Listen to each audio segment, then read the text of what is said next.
Good morning, Bucknutters. It is Tuesday, August 12th, 9:02 a.m. Eastern. Good gracious. 2025. I am Dan Rubin. This is the Bucknuts Morning 5 and Change. This podcast covers the national champions. Man, the season is getting close. I was just kind of feeling that.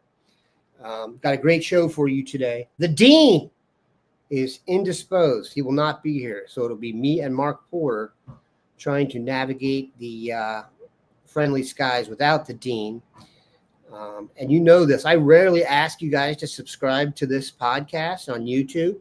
I'd appreciate it if you do that. We are in competition with other sites in the network to remain atop the list of subscribers. One of those sites may or may not be located north of this. So if you want us to compete with them and win, that'd be great. And I also rarely talk to you guys about the site in terms of subscribing, but now is the time to do it. We not only have a 50% off sale for an annual membership that works out to very little, something like 12 cents a day for the year, which is incredible. But Paramount, which is our employer here and kind of the umbrella we sit under, has just reached a deal with the UFC to be their exclusive broadcast partner in 2026. So those of you who ever liked pay-per-view fights, those are not going to be pay-per-view anymore. Everything's going to be on Paramount Plus, and you get Paramount Plus with a premium membership to Bucknuts. So UFC fans, instead of paying for one fight, you now can get Bucknuts and the entire year, and we hope that works out for you. And we even have a sponsor for today. Wouldn't you know, we've had a couple legit sunny days, although the humidity is here. We are waiting for some fall weather in the Gem City, but Gooder Sunglasses, as you can see from the scroll, is all for the nutters. Stylish sunny starting at $25 a pair, 1-year warranty, 30-day free returns. They've kind of mastered the inexpensive sunglasses, so you can buy 3 pairs, and if you lose one or one breaks, which is very rare, you got another one right there. Vibrant colors, sleek styles, all you need. And if you need them, Gooder, Goodr, is giving Bucknuts Morning 5 listeners free shipping. You can go to gooder.com/Bucknuts and use code Bucknuts for free shipping. 30-day money-back guarantee, 100% satisfaction, gooder.com/Bucknuts. All right, that was quite an intro, Mark. All done so that you can prep yourself for a solo mission here. We will take a lot of questions. Mark, for those who don't know by now, is the premier source for information on Ohio high school prospects. It has been so for longer than I can remember, literally. And I am old, so that's not really probably that impressive of a statement, but it's been a while. So what we're going to do today is we're not only going to spend some time with Mark, we're going to get a look at Ohio and what can Ohio do for Ohio State with the current crop of recruits. So, Marcus, I asked you before the show, how many days until the season starts? And you said 14 days. What's going through your mind right now? What are you getting scheduled for? How have you set your schedule? Are you sleeping? Is it affecting your marriage? Did you really ask me what I'm thinking right now? I'm like a kid who's going back to school and has both his heels in the ground and knows the day's coming where he's going to have to get up at 6 a.m. every day and sit in that institution.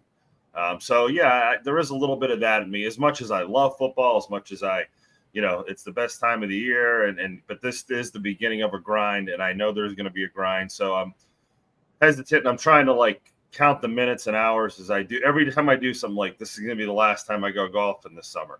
This is going to be the last time I go on a bike ride this summer. It's like because it gets so serious, and I think that's what the fans like is we have a serious crew here. Before I get started, I did hear that Trey McNutt broke his leg. Hold on a second. Let me pull that up. Yeah. That's horrible. It is the worst. I just went through this with a kid. But the point I would make is we've talked a lot about this salary cap, and didn't they give him $500,000? Okay. Allegedly. In the ballpark, hundreds of thousands of dollars or something. And we'll never know the exact amount. But this is the risk you run. You give a player that kind of money, and all of a sudden, that's why Bill Kurlick's not here. Is he took those hemp gummies? Yeah, and we haven't seen him since. He's been on a bike ride ever since. Yeah, if we want to be honest, we don't know where Bill's at. We sent him the samples, and we were hoping he showed up today. He may burst in at any time once he sees us talking about him. Okay, so the season starts in a little more than 14 days. This Thursday, there'll be some scrimmages because next Thursday is the night where a lot of teams get that early jump start by 1 day. And what that does is it lets them go scout on Friday nights, gives them 8 days before week 2. So we're getting close, 16 days, 17 days away, however you want to count it. Avon Lake and St. Ignatius play on a Thursday night. That would have been the Jacob Witherspoon, highlight reel, but obviously he has switched schools on us, and it's not as important to us as it was, but that is going to be the main show. Ignatius will have some players, and Avon has a few others that we'll need to look at. And then it's off and running. Saturday, I noticed the big game on the schedule is Archbishop Moeller versus Princeton. And Archbishop Moeller has 2 top tackles, Khalil Johnson, who they got from Taft, and Patrick O'Brien, who's definitely an Ohio State prospect. So there'll be plenty to look at there. That means there's 600 other games on Friday night, or teams playing on Friday night that I'll choose through, and we'll be out somewhere on the road there. But this season's here. I'm going to hit some scrimmages this week. I think we're going to talk about a couple scrimmages that already happened. We have some video footage from Anderson and Ace Alston. I saw Warren Harding versus Steubenville. And you start off your season with some cracking of the pads. Roll, Red, roll. How could you not think Steubenville is not in the Americana of high school football? And when you start off with a team like that, like the gravity of football season hits you because it looks like they are in mid-season form. So I'm a sucker for this, but I think Ohio hits its stride as a state. I think most people would agree with it. Right now, during football season, this is kind of the time of the year to be an Ohioan. Let's be honest, there's never a bad time to be an Ohioan, but this is when you kind of like the last 2 weeks, and I cannot stand this time of year. It is so boring to me. I am on the school schedule. I need football or basketball going, or I have trouble living, which is certainly an indictment of me, but I've got to kind of narrow focus. You're the number one guy to talk about this because recruiting, I think we both agree, has gotten just down. What Mark Porter started at Scouting Ohio and what was going on and what's going on now, recruiting, it's not even the same thing. It can't even really be discussed together. Generally speaking, how good is football in Ohio this coming season if you're talking about Ohio State targets? Obviously, we love to talk about Ohio here, but we want everyone to have a theme that we really want to focus on the guys, and we'll focus on the guys that are either committed to Ohio State, have been offered by Ohio State, or supreme targets.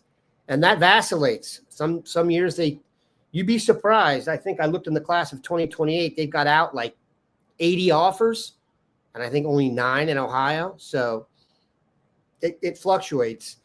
In general, as we get specific eventually, what's your vibe on the talent level in the state this year?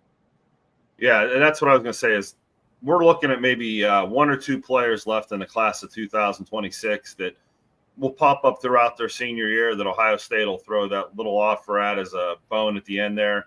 That's not a big pool of guys, and it's really hard to predict. And the playoffs is when we usually narrow that down. But yeah, I got to take my glasses down here. In the class of 2027, Jameer Brown. Can't wait to go see Jameer Brown again this year. Every time I see him, he's one of the best. Braden Feaster, the linebacker at Archbishop Hoban, him and his brother were going to be 2 big-time players we need to know about. Reed Gherkin is the offensive lineman at Perrysburg, who a lot of people have at the top of the class, but Mason Wilt is the guy that Ohio State offered, and Mason Wilt is one of my favorite players because we found him freshman year beating people. He was beating people up in his street clothes, and I don't even think he wears pads. That's how good he looked at him. Ronaldo Perez from Columbus Academy. So as I'm getting to these names, I can tell by the reaction in your face, we got some big-time players. Kellen Weimer, I have not seen yet from Liberty Center. I will be there in the first couple of weeks of the season to get my eyeballs on him. So as I look at my list of guys, my first 3 or 4 weeks is going to probably go in the order of players that I haven't seen or I need to see the most. D'Angelo White was off and injured last year at Villa Angela St. Joe's, the tight end that's drawn Travis Kelce comparisons because he's coached by the same guy. Jordan Karhoff is another tight end down at the Sales that's in that, realm. We got the Glenville crew, the Trotwood Madison crew, the Winton Woods crew, the Lakota West crew. I mean, yeah. So Dan, is it a good year in Ohio for 2027?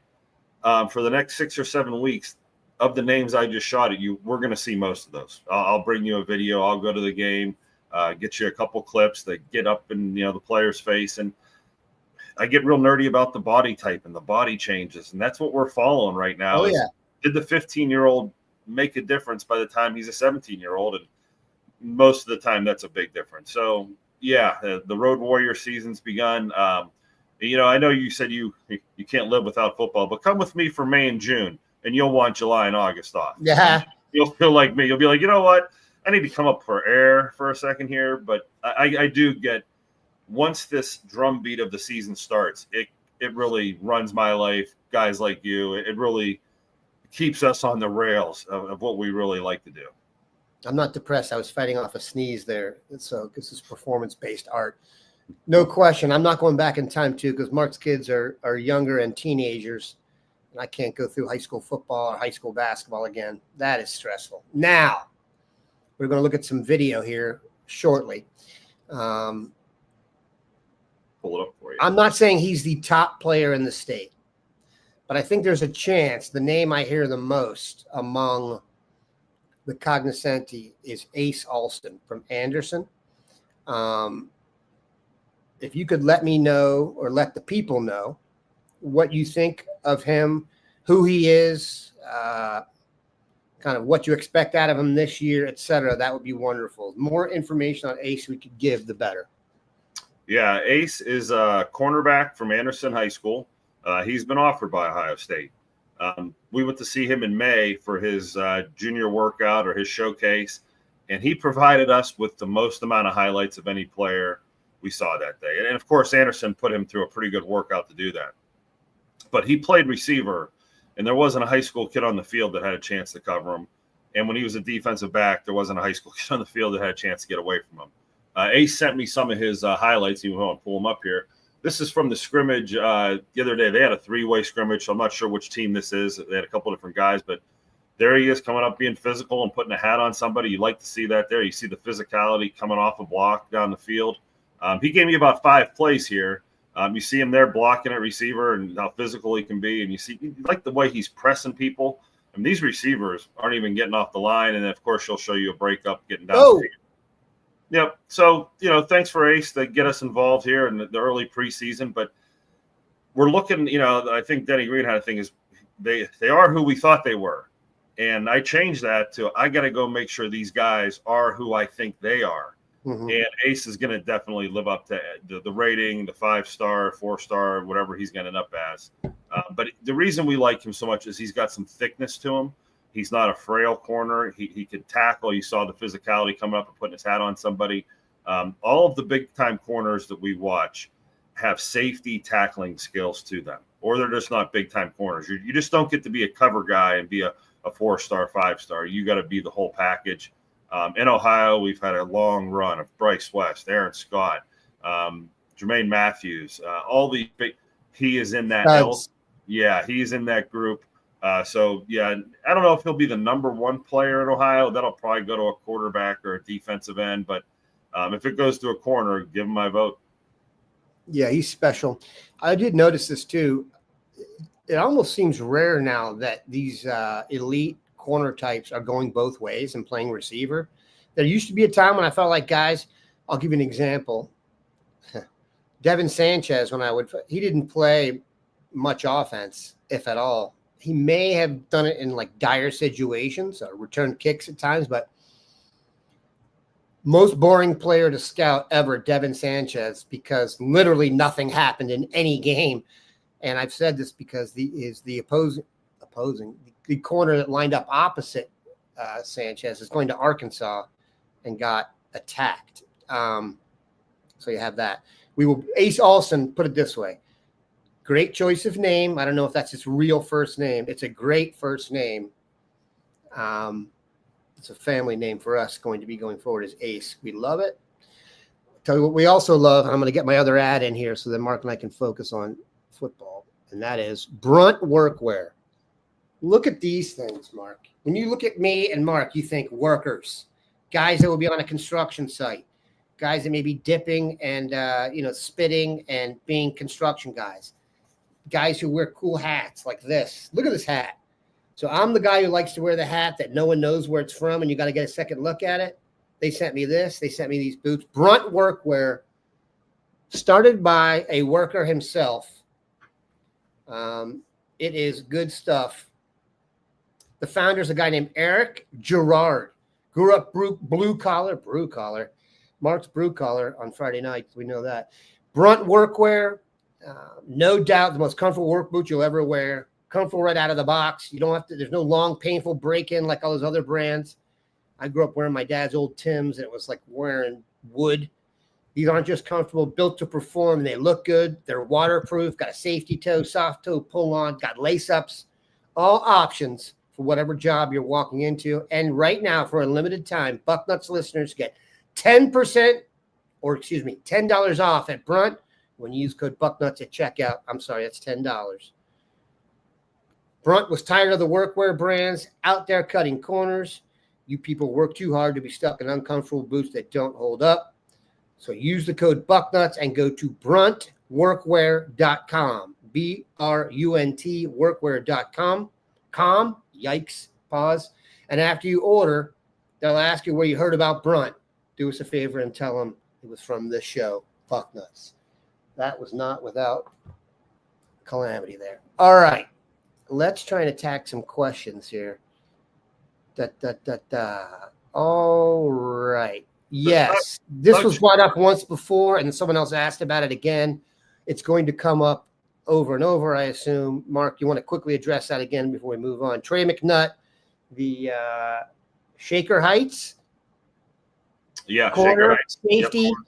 Yep. Committed to Oregon. Unfortunately, has suffered a preseason injury. Here's the good news. This is not Gale Sayers hurting his knee back in the day and ending his career. There's probably no injury you could have now in high school that finishes your career. Trey will have to rehab and stuff, but his future remains extremely bright. So, yes, he has been hurt, unfortunately. That's taken place. The point about that, and it's a double-edged sword. Like, we get mad at these players because Trey went there for a lot of money, right? Sure. Well, why did he go there for a lot of money? In case something like this ever happened. And not that it was a Gale Sayers ruin your life injury, but if it was for some reason and he could never play again, he has probably cashed a check that is going to set him up for a while. So this new era of NIL and why do these kids choose Tennessee over Ohio State or whatever score, North Carolina over Ohio State? But wow. Like when you see an injury, like, first of all, my heart breaks because I just went through something like this. And I'm sure there's 1,000 people that are going to tell him, well, at least it was your freshman year, which he'll get tired of hearing that. But he'll come back. He'll be strong. And the money they spend, if you're Oregon and you spend $500,000 on a player and he gets hurt, well, he's coming back next year. So you're not totally out of luck with the player. But I bet you the money he makes going forward will be more contingent on what he does there than what he did in high school. So I'm trying to play both edges of this, like this is the situation why these kids would take that kind of money. It doesn't happen that often, but boy, there it was. Boom. Here's a good question. So God forbid we go a show without someone being upset with Justin Fry, in absentia. Doug, one of our best, one of our most diligent followers. So we love Doug. For all the credit Justin Fry has been getting, we have to admit he missed on Phillip Daniels. So this is an interesting little side discussion here. Maybe not even a side discussion. I showed this the other day. I don't know if you remember this. I went over the guys. I may have done this with Dave. There's a bunch of guys in Ohio State now and past that are getting paid who Ohio State did not offer coming out of high school. So is that a miss, or is it here we go. Listen to these names. Just off the top of my, that's not off the top of my head. I'm reading it. Ethan Onionwa, Bo Atkinson, Max Klare, Davison Igbonosan, Will Howard, Quinchon Judkins, and CJ Donaldson.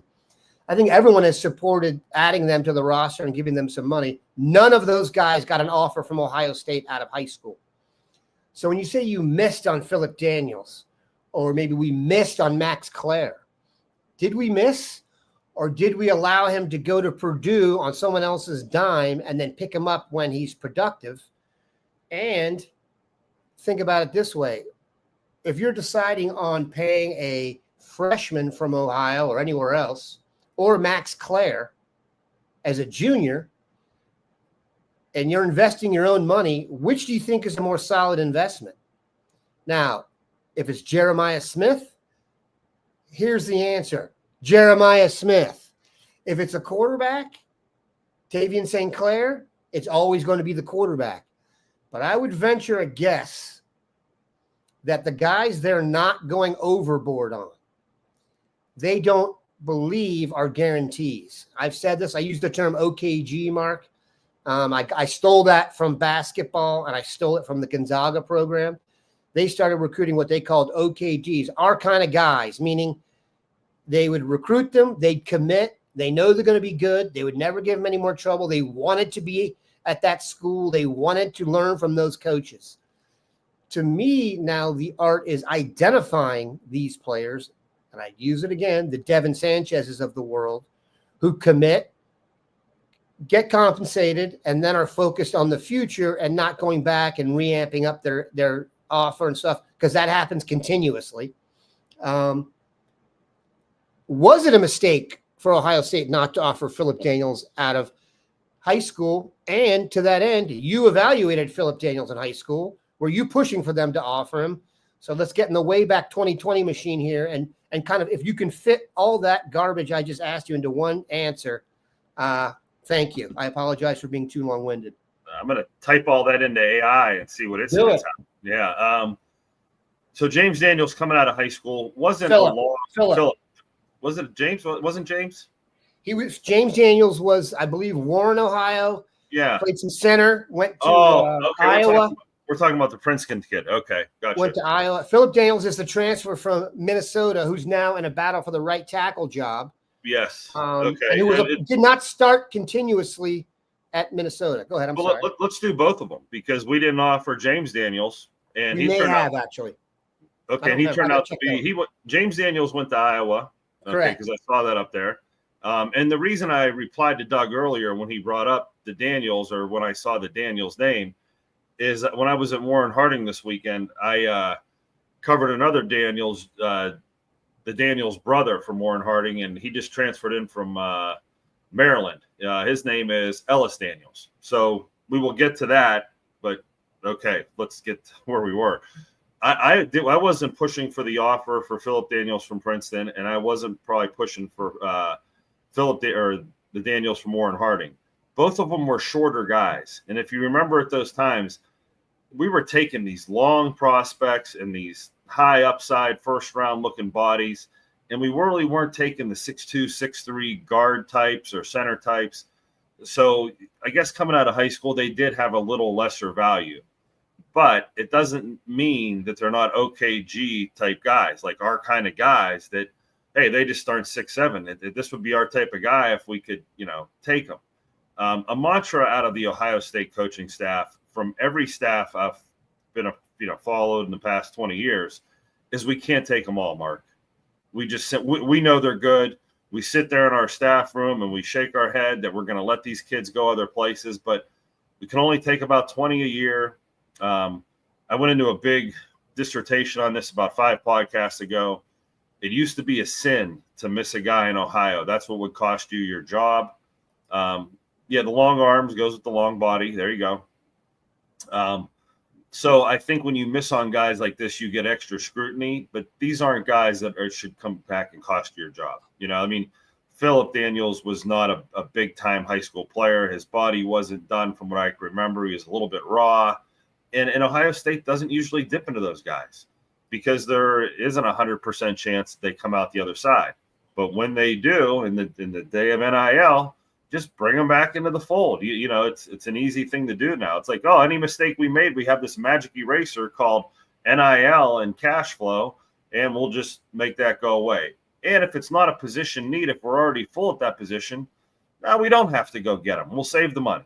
You know, so Ohio State in this day, we're really the ones that are taking the most advantage of the free agency, the NIL, and really, I mean, they're going to write a book on what we did last year with that roster, the way we filled in at center and all these different places that made that team go.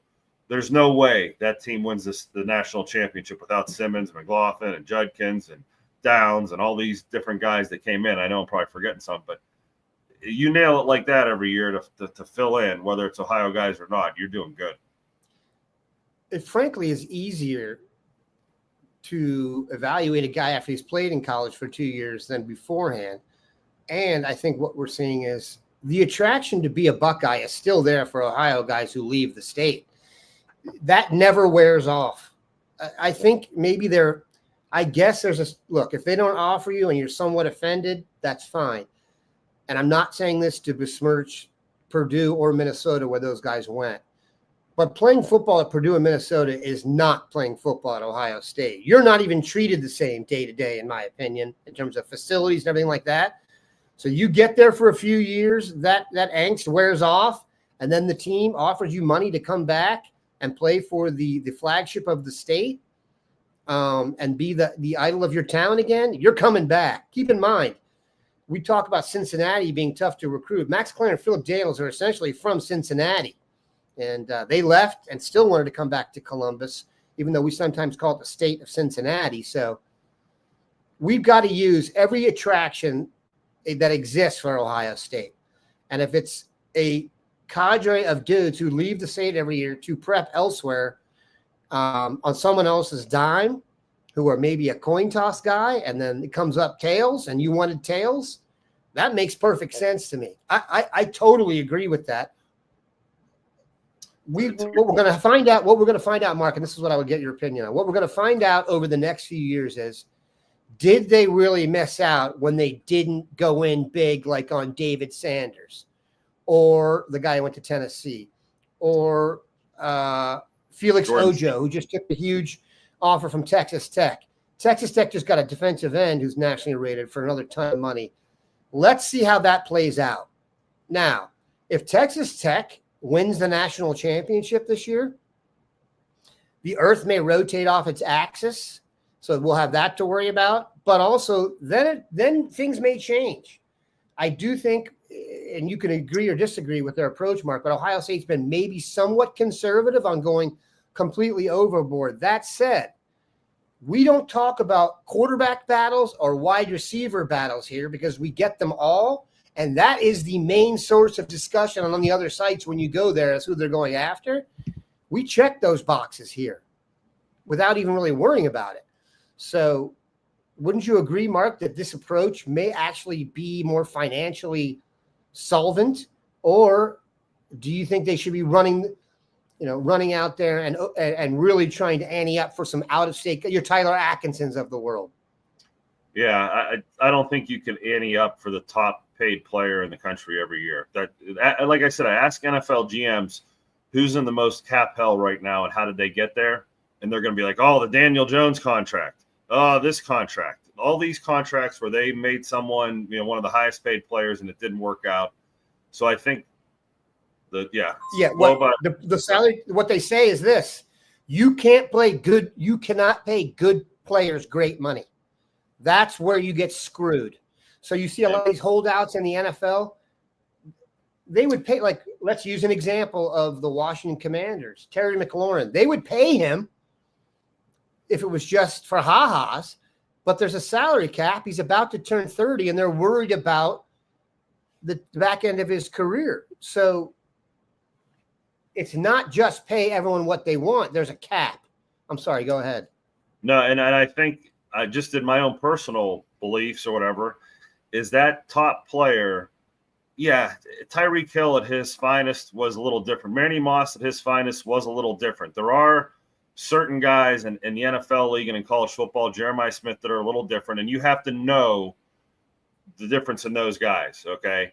Now, after that, you said it in a very astute way. You just can't pay good players over the top. And that's hard for good players to understand because they're going to hold out and be pissed off because they think they're great. Well, no, there's not that much difference between them and other humans, not like a Jeremiah Smith has separated himself. So I'm never for blowing the load on the biggest guy. Okay. So go ahead. I want, like, if I was an NFL guy, I'd probably want 3 second-round picks over a first-round pick and maybe 3 third-round picks. So if you want my first rounder, give me a couple seconds and a couple thirds, and I'll start building. You know, that's a top 60 player you're getting in the second round, and I'm just using that as instead of a top 5 or 10 player. And I'd rather have a bunch of those guys because they're still really good. And if you look at the history, a lot of those guys turn out to be the all-pros and whatnot. And I would take an approach similar to that with Ohio State, which is kind of what they're doing now. They're letting the Jordan Seatons go and the Brandon Bakers go and letting these top-paid guys go, and they're doing fine with the second-tier guy.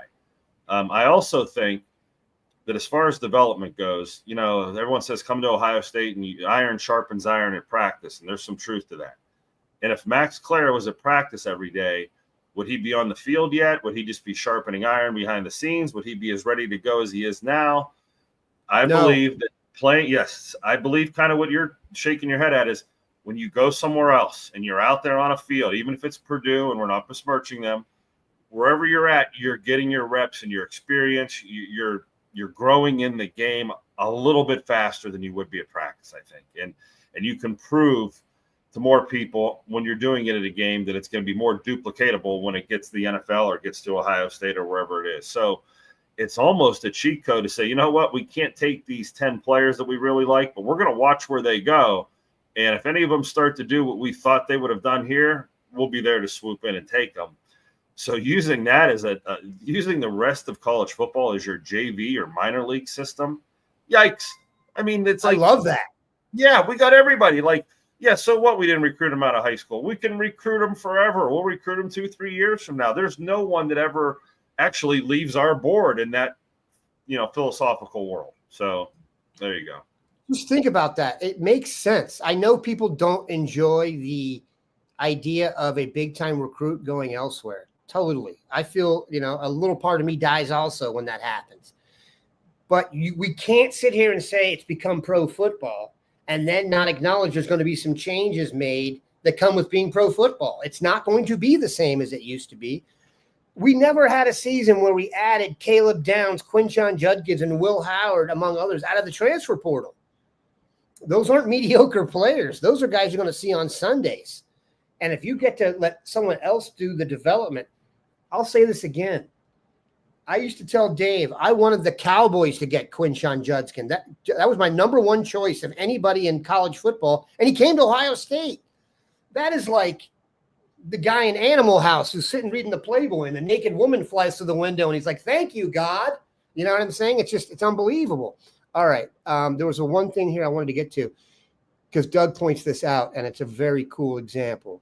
Now, we are going to see an example of what we discussed earlier, possibly, in this. Brandon Baker was one of our guys. Mark and I both need to have a cigarette after we watched his video originally. He was our top tackle in the nation. And don't forget, we were really in it with Brandon Baker. I think it came down to Texas and Ohio State, and oil money greased the skids, if that metaphor even works. However, there's been some injuries at Texas, and Baker could very well be their left tackle when they come here. And he is going to be under the gun. Now, if Brandon Baker goes out and stones us, people are very easily going to be able to see that was a miss. Now, if Caden Curry goes around him on the first 2 plays of the game, do you think everyone will be singing the same tune of we should have paid Brandon Baker? Don't you find this kind of an interesting real-life example that's going to play out in front of us? Yeah, that's when the rubber meets the road, as they say. Well, well, was the money well spent or not? And you can highly criticize that performance. But, we're talking about a guy that better show up and be the best tackle on the field for what he's getting paid. And he's got a lot of pressure on him to be that guy. I doubt he's a guy that we're going to run right around right out of the gate. I think they'll have 4 other guys that we run right around. When you buy a player like that, at least that's what you're hoping for them. But there's going to be more case studies. I mean, like the Trey McNutt was a case study. Like, we're going to have guys each week. They're like, remember him? He got this, and here's what he's doing now. He's collecting garbage down the street. Remember this guy? We didn't pay him, and now he's a first-round draft pick. And, so these things are all going to play out. Mika, that's really my goal of every show, is really just to make everyone cut up. I'm that guy in class who tried to get his friends in trouble all the time. It's like Saturday Night Live when you're trying to get everyone to break their character. Oh, yeah. Trying to be the astute football scout. If you like watching people on Saturday Night Live crack up, Google or go to your YouTube and Bill Hader cracking up. It literally you make your sides hurt. That guy couldn't get through one scene without giggling. It was fun. All right. Let's make sure we didn't miss any questions here. There was one up here about one to ask Mark, and you kind of addressed this, but where will you be for the season opener? I mean, not Ohio State's, the high school one. Yeah, I think the Avon versus St. Ignatius Thursday night, the Princeton and Moeller on Saturday. Friday night's up in the air. We do have some I could review the Warren Harding prospects if you want to do that to finish up. We got a few photos of some guys that we'll maybe talking about later this year. All right. There was a good point made down here. Let's see here. Yeah, what do you think about this? From Buck Rational, obviously, if not the best name ever for a user, it's up there. I always thought the MAC would be our JV, but it might be said that we can actually use the bottom half of the teams in the Big Ten the same way. Purdue and Minnesota. Hello. Would you agree with that? Yeah. Marcus? Yeah, I think as we said that, I think all of college football is wide open. I mean, exactly. Let's say Brandon Baker has a horrible year where he's at, and he says, wow, we were only 5-5 or 6-5 and Ohio State still wants me. Everybody is on the table when it comes to being Ohio State. So we would have thought logically the MAC would have been the breeding ground, but I think it's everybody. Alan Saunders, easy to say earn it, but you hire someone, you pay them. Coaches are hired and get paid immediately. Do you really think Ohio State isn't paying the commits well to begin with no poverty here? I don't think that's what we're saying. They're obviously paying the commits. What they're not doing is going completely overboard in paying someone, especially when they're the second guy at the position. Pantoni's made that clear in interviews here and elsewhere. For example, I think there's some growing reticence that Braylon Womack, the safety from Ole Miss, will commit, but they've already got a commitment from Blaine Bradford out of Baton Rouge. Maybe they don't want to double up at that position. I think they brought Nate Robertson on a good contract. Tight end has already lost his black stripe. And then they had Brody Ludden come in, maybe not as much, but come in as the other guy. Exactly. So you're seeing like different tiers of guys coming in and what they're getting, but I don't think any of them are poor. I think they're all, living in good places and driving good cars on the way to work. And I think this is really Matt Reynolds will finish on this point. The proof is on the field. By the way, that would be a great nickname for an athlete. The proof. I like that right there. You accidentally capitalize that, but that would be a great, like people are called the truth. Jeremiah Smith, you could call him the proof or the pudding, whatever you want to call him. Just don't call him late for Saturday. All right. That was a good show, Mark. We kind of vamped that. It's our first solo mission. We didn't even need the dean. That was impressive. No one's getting paddled. The dean is not here. We appreciate everybody stopping by. Have a good one. Nutters of Buck.